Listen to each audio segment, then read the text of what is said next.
Hello everyone, welcome to my channel. This is টিকে with you. আজকে আমরা আলোচনা করব একটি বাক্যে কি করে সিম্পল ফিউচার বা ফিউচার ইনডিফিনিট টেন্স ব্যবহার করা যেতে পারে। সর্বপ্রথমে আমরা দেখে নিব যে সিম্পল ফিউচার টেন্স বা ফিউচার ইনডিফিনিট টেন্স কাকে বলা হয়।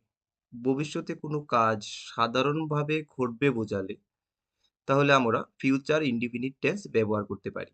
কোনো বাক্যে বা কোনো কাজে যদি মনে হয় যে পরে বা ভবিষ্যতে কোনো কাজ সাধারণভাবে ঘটবে ওইরকম বোঝালে তাহলে ওই সেন্টেন্সটি বা বাক্যটিতে ফিউচার ইনডিফিনিট টেন্স ব্যবহার করতে পারি।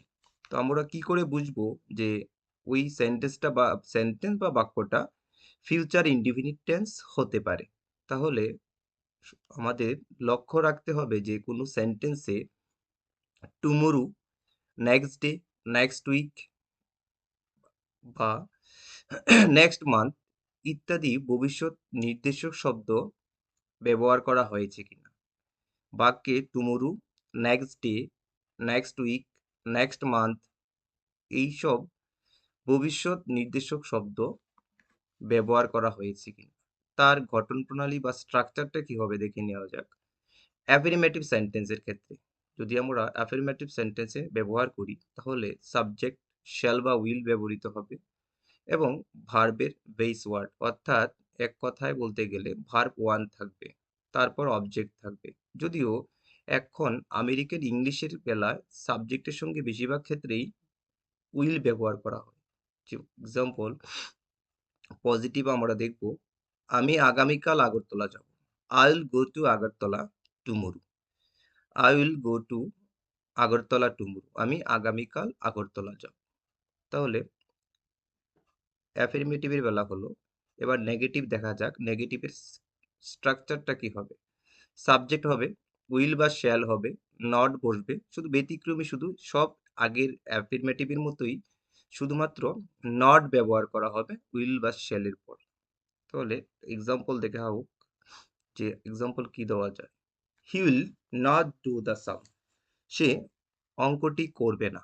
যদি এটা অ্যাফার্মেটিভ হতো, পজিটিভ হতো, তাহলে এরকমভাবে লিখতাম, he will do the sum. যেহেতু সে নেগেটিভ অঙ্কটি করবে না, তাই আমরা লিখলাম he will not do the sum. ইন্টারগেটিভের স্ট্রাকচারটা কি হবে। সেন্টেন্স বা বাক্যের শুরুতে উইল বা শ্যাল ব্যবহার করব আমরা, তারপর সাবজেক্ট আসবে, ভার্ব সেম একই জায়গাতে থাকবে, ভি ওয়ানে থাকবে বা ভার্বের বেস ফর্মে থাকবে, তারপর অবজেক্ট। তাহলে যেহেতু আমাদের বাক্যের শুরুতে উইল বা শ্যাল দিয়ে শুরু হবে, তাহলে আমরা লিখব উইল ইউ টেক টি। তুমি কি চা খাবে? তাহলে আমরা একে একে যে পজিটিভ, নেগেটিভ এবং ইন্টারগেটিভ দিয়ে দেখলাম যে ফিউচার ইনডিফিনিট টেন্স কি করে একটি সেন্টেন্সে প্রয়োগ করতে হয়। সেন্টেন্সের মধ্যে আমরা কি করে ফিউচার ইনডিফিনিট টেন্স ব্যবহার করতে পারি। তাহলে আমরা দেখেছিলাম যে একটি বাক্য বাক্যে বা সেন্টেন্সের মধ্যে যদি টুমরো, নেক্সট ডে বা নেক্সট উইক এইসব ভবিষ্যৎ নির্দেশক শব্দ থাকে তাহলে ধরে নিতে হবে যে ওই সেন্টেন্সটিতে ফিউচার ইনডিফিনিট ফিউচার ইনডিফিনিট টেন্সের কথা মেনশন করা হচ্ছে, অর্থাৎ যা পরে বা নিকট ভবিষ্যতে ঘটবে এরূপ বোঝালে ফিউচার ইনডিফিনিট টেন্স ব্যবহার করা যেতে পারে। তাহলে আমাদের সর্বপ্রথমে স্ট্রাকচারটা মনে রাখতে হবে, তারপর যে সেন্টেন্সের মধ্যে এমন কি ওয়ার্ড আছে যেগুলি দেখলে আমরা বুঝতে পারবো যে ওই সেন্টেন্সটা ডেফিনেটলি ফিউচার ইনডিফিনিট টেন্স ব্যবহার করা যেতে পারে। তার ঘটনগুলি অবশ্যই বুঝে নিতে হবে, যে মনে রাখতে হবে যে ঘটন প্রণালীগুলি অ্যাফার্মেটিভের ক্ষেত্রে কি হবে, নেগেটিভের ক্ষেত্রে কি হবে এবং ইন্টারোগেটিভের ক্ষেত্রে কি হবে।